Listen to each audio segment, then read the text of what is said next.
Exit na tayo.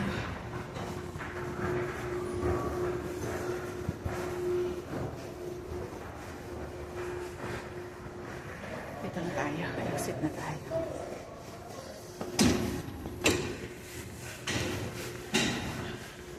Gabi na. Ay.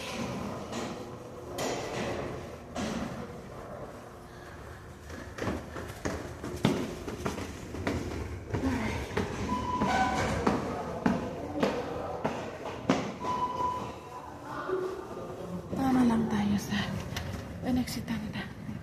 Pero punta muna tayo dun sa may ano. Sa may ano ba yan? Sa may shoppers.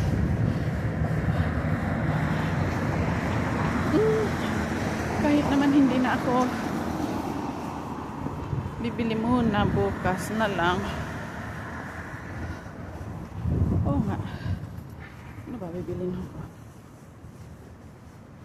Huwag na muna ako magbili, bukas na lang. Oo. Bukas na lang. Tinapin ako. Ayan. Malamig.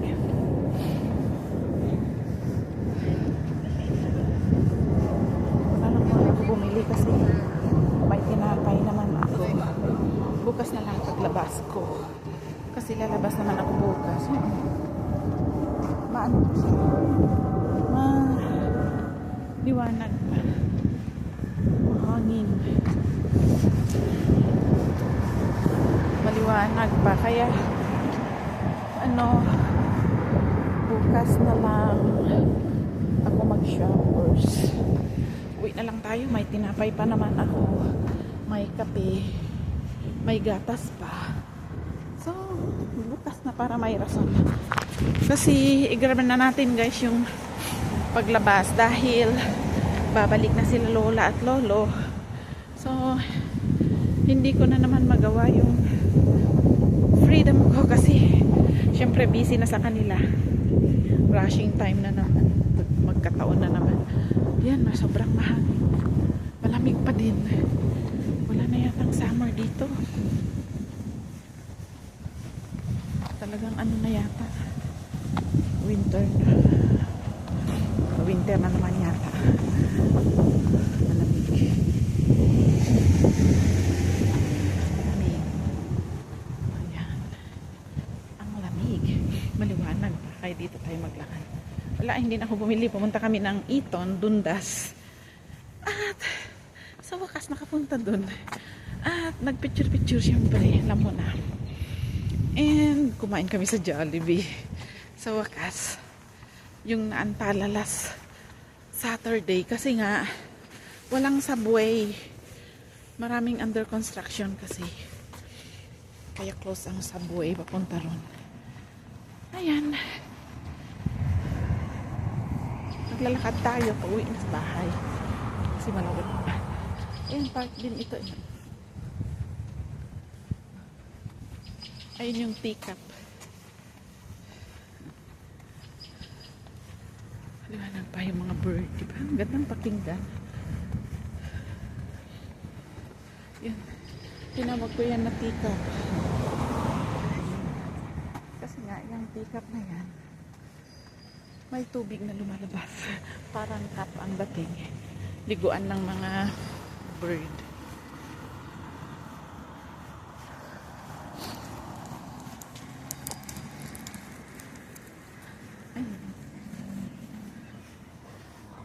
Ay, oo nga. Nag-vlog sana tayo kanina, no? Pero okay lang. I-post ko naman to sa Facebook. Ay, sa ano? Sa aking YouTube. Lamig pa rin guys. Buti na lang may hat ko dito. Tinanggal ko lang. Ayan, maliwanag pa. Alas 9 na dito atasado. Pero maliwanag pa. Kasi nga, yun ang weather dito. Ay, back to being busy na soon guys. Yung rushing time paglabas. Kumain sa labas. Nagmamadali umuwi. Nakaregay naman na ako. Ready na namang sumabak. Yun ang trabaho. Sa ngayon, medyo high pa in few days. But, ayun, pabalik na sila. Back to being busy life again. Ayun ang buhay Canada. Alam ng mga tao. Siguro yung iba, nag-hi-hi sila. Oo, mag-hi-hi ka rin kung gusto mo. Pero, limit lang. Kasi paglabas mo, pera, gastos here and there. Walang libre. At grabe ang gastusin dito, guys. Kaya, kailangan talaga ng mahigpit na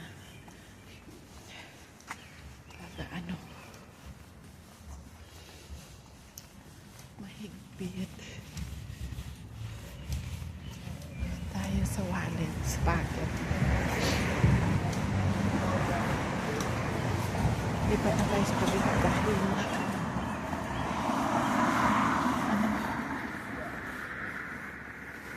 ayan, crossing tayo dahil yung way natin.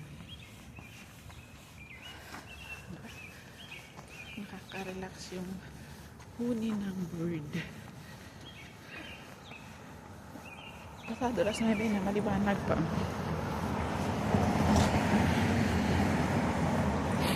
Busog na busog ako.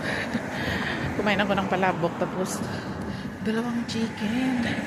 Tapos yun, pineapple juice kami. Malayo kasi dito. Pero worth it. Nakagala ng few hours. Kaya sulit na sulit.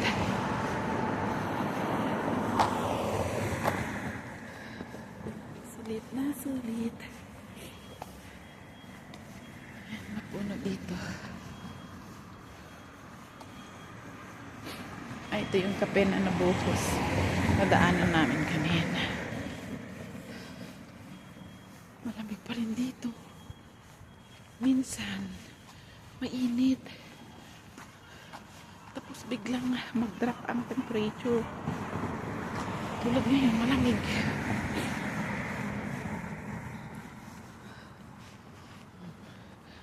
Kaya ito, pag yung medyo madilim na, hindi ako dumadaan dito pa uwi. Kasi, yan, madilim-dilim. Hindi maliwanag yung street light masyado. Para dun sa kabila. Sa may highway.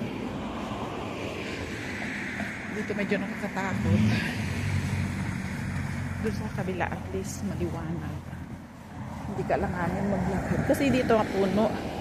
Dun talaga is maano ba? Walang mga puno. Tumaba na. Dahil nakakatulog ng maayos. Pagbalik ni Lola, back to normal na naman kami sa pagtulog.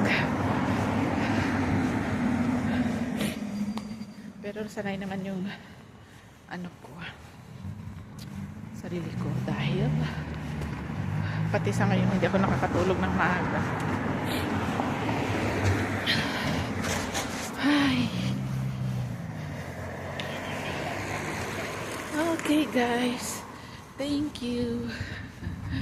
Ayan, share ko lang sa inyo. Nag-enjoy lang na lumabas, naglalakad. Kaya ayan, kasi hindi naman tayo kapag-take ng video sa loob ng bahay except dun sa room ko. Maraming mga mata dun guys. Malalakas pandinig ng mga mata na naka-install with recording system. Kaya malinis na ito. No, parang hunted ito. No, malinis na. Tanggal na yung mga weeds at saka bulaklak na malalaki. Pero may tao dito, ba't wala ngayon? Madilim. Ayan. Ito yung magandang bulaklak. Ganda. Ang bango.